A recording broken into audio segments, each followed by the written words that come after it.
మరో breaking news చూస్తున్నాం. ఏపీలో సంచలనం రేపిన వైఎస్ వివేకానందరెడ్డి హత్య కేసులో నాంపల్లి సిబిఐ కోర్టు కీలక ఆదేశాలు ఇచ్చింది.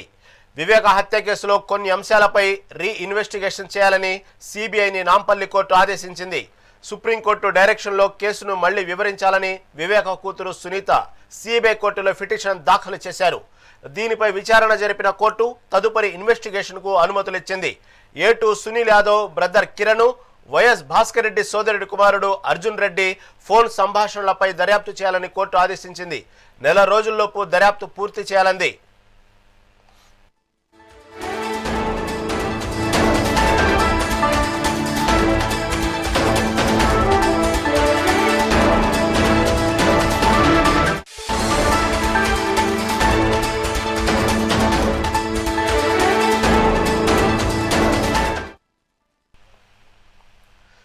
ఏపీలో సంచలనం రేపిన వైఎస్ వివేకానందరెడ్డి హత్య కేసులో నాంపల్లి సిబిఐ కోర్టు కీలక ఆదేశాలు ఇచ్చింది.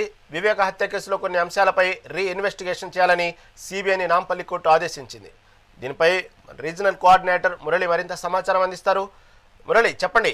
ఏపీలో గతంలో ఏదైతే సంచలనం రేపినటువంటి వైఎస్ వివేకానందరెడ్డి హత్య కేసులో సునీత మళ్ళీ దానికి సంబంధించినటువంటి రీఇన్వెస్టిగేషన్ చేయాలని కోరారు. దీని గురించి నాంపల్లి కోర్టు మళ్ళీ ఎవరైతే ఏటు సునీల్ యాదవ్ బ్రదర్ కిరణ్, వైఎస్ భాస్కర్ రెడ్డి సోదరుడి కుమారుడు అర్జున్ రెడ్డి ఫోన్ సంభాషణలపై కూడా దర్యాప్తు చేయాలని కోర్టు ఆదేశించినట్టు తెలుస్తోంది. దీని గురించి తాజా అప్డేట్ ఏంటి? Good afternoon Rahim. ఆంధ్రప్రదేశ్ రాష్ట్రంలో పెను సంచలనం రేపిన వైఎస్ వివేక హత్య కేసు ఓ మిస్టరీ కొనసాగుతున్నటువంటి ఒక పరిస్థితి మనం ఇప్పటి వరకు చూస్తున్నాం. అంటే 2014 నుంచి 2025 వరకు, అంటే దాదాపు సుదీర్ఘంగా 10 సంవత్సరాల పాటు ఈ కేసుని కొనసాగిస్తున్నటువంటి పరిస్థితి మనం చూస్తున్నాం. సో ఇంత జరుగుతున్నటువంటి తీరులో సరైనటువంటి న్యాయం జరగలేదన్నటువంటి ఇష్యూస్ పైన సునీత కోర్టును అప్రోచ్ అయినటువంటి ఒక పరిస్థితి. సో కూటమి ప్రభుత్వం అధికారంలోకి వచ్చిన తర్వాత మనం పరిశీలించినట్లయితే పూర్తిగా దీనిపైన ఒక నమ్మకం అయితే సునీతకు కలిగినట్టు కనిపిస్తుంది. ఇక్కడ కొన్ని ఫోన్ సంభాషణల పైన ఆమె సుప్రీంకోర్టును అప్రోచ్ అవ్వగా సుప్రీంకోర్టు కూడా సిబిఐకి కొన్ని సూచనలు చేసినటువంటి ఒక పరిస్థితి.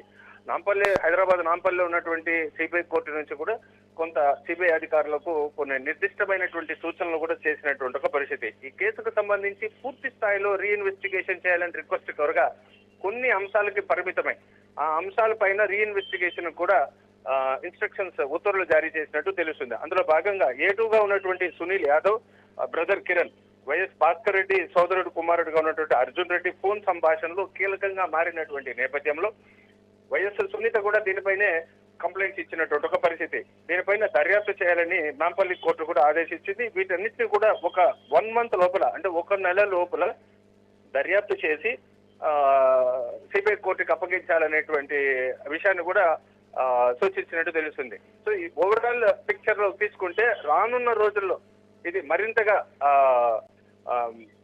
దర్యాప్తు చేయడానికి, అంటే రీఇన్వెస్టిగేషన్ వైపు కూడా వెళ్ళేటువంటి అవకాశాలు కూడా కనిపిస్తున్నాయి. అంటే వివేక హత్య కేసు 2019 ఎన్నికల సందర్భంలో కీలకంగా మారినటువంటి ఒక సందర్భం. సో గవర్నమెంట్ మారడానికి కూడా అదొక అవకాశంగా ఏర్పడినటువంటి ఒక పరిస్థితి. సో అప్పుడు అది ఆత్మహత్య, హత్య, గుండెపోట ఇన్ని జరిగినటువంటి నేపథ్యంలో సో 2019 నుంచి 24 వరకు అధికారంలో ఉన్నటువంటి వైఎస్ జగన్మోహన్ రెడ్డి సర్కార్ దీనిపైన సిబిఐ దర్యాప్తు కూడా ఆదేశించినటువంటి ఒక పరిస్థితి.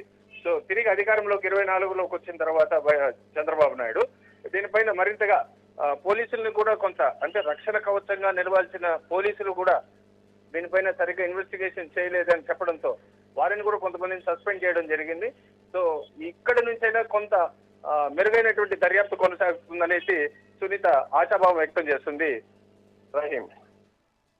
Right Murali, right. Thank you for update.